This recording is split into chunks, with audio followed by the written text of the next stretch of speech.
مساكم الله بالخير جميعا. بسم الله الرحمن الرحيم. الحمد لله رب العالمين، رب على عرشه تعالى واستوى، يسبحه ما غاب نجم أو ضوى، يخرج نبات الخضر من قاس النوى، سبحان من ساق القرون الأولين، تسبحه طير السماء في بقورها، وتسبح الحيتان تحت بحورها، وتسبح الشمس تجلى نورها. الله أكبر، سبحوا يا المؤمنين. ثم الصلاة على النبي المصطفى سيد ولد عدنان بن الناس الطفى، رغم على الكفار النوره من طفى. صلوا عليه وسلموا يا المؤمنين. اللهم صل وسلم على رسول الله. سلامة الجميع، مرفانا وعلمنا، كان داعي كرامة من هيف أولاده، وما لنا عذر في الوصول، أخوته ورفاقه، منوعه واسراره، جينا محيه ومسلمه ومشاركه وباركه، ملبين دعوتكم ومشرفين حفلكم ومباركين زواجكم. فدعوتنا للعريسين، نقول بارك الله للعريسين لهما وعليهما، وجمعهما على طاعة الله، وأرزقهما ذرية صالحة يكونوا قرة أعين لوالديهما، مجاهدين في سبيل الله من حافظة كتاب الله.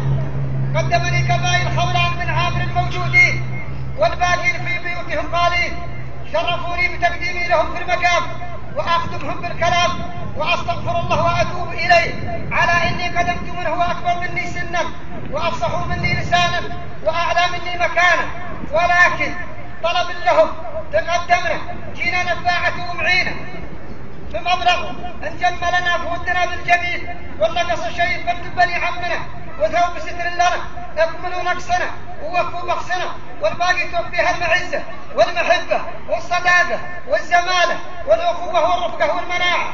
هذا ما قدمني من بني عمي، والله لا قدموني أبد سلم ولا غير شرع ولا حلف عادة، ولكن قدموني بعطاء.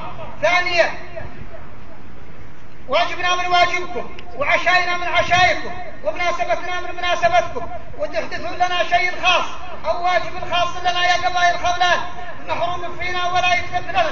هذا ما قدمني من بني عمي الموجودين، وكرمي من كرمهم، وجودي من جودهم. ثانيا، هناك هدية رمزية وقدمت من الشيخ جبار شيخ قبائل حبس لهيف أولاده، هذا ما قدمني ابو ربعي، وفيها علمنا وسلامة الجميع. سالم من باقين الله يحييكم، حساء عداد ما خطيتم عليه من بلاد خولان لبلاد قحطان، وأحييكم باسمي وباسم قحطان ضيوف عزاز وكرام، ومع جيتكم جتنا السرور وابتهجت الصدور، ومرحبا ألو، الله يحييكم ومرحبا. مرحبا يشرف.